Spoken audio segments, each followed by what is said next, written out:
کہ آپ جس یسوع مسیح کی پرستش کرتے ہیں, جس کی عبادت کرتے ہیں, وہ سب سے اعلیٰ, سب سے اتم, اس جیسا کوئی ہے ہی نہیں. تو اس میں شرمانے والی کوئی بات نہیں. انج نہ کریا کرو کہ ادھر ادھر جاندے آگے پیچھے دفتر چیتے ہوتے کوئی پچھاڑ نہ لے, کوئی مینوں پوچھ نہ لے تسی صحیح ہوندے ہو تو مینوں دسنا پے جائے کہ ہاں جی.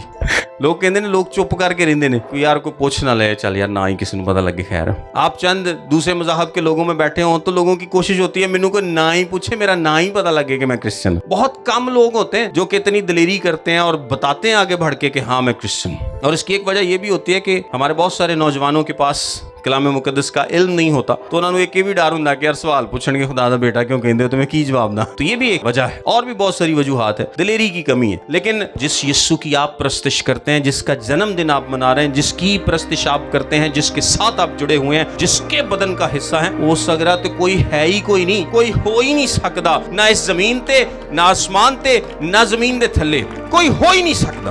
ہمیں تو خداوند پر فخر ہونا چاہیے, ہمارے دل میں شادمانی ہونی چاہیے, ہمیں اس بات کی خوشی ہونی چاہیے کہ جس یسوع کی میں عبادت کرتا ہوں وہ دیکھ رہا تھا کوئی ہے ہی کوئی نہیں, ہو ہی نہیں سکتا. یہ کلام بیان کرتا ہے اور ایک دن ساری دنیا دیکھے گی. آج تو ہم ایمان رکھتے ہیں اس بات پر, لیکن ایک دن ساری دنیا دیکھے گی کہ اس کلام کی لکھی ایک ایک بات کیا ہے, سچ ہے.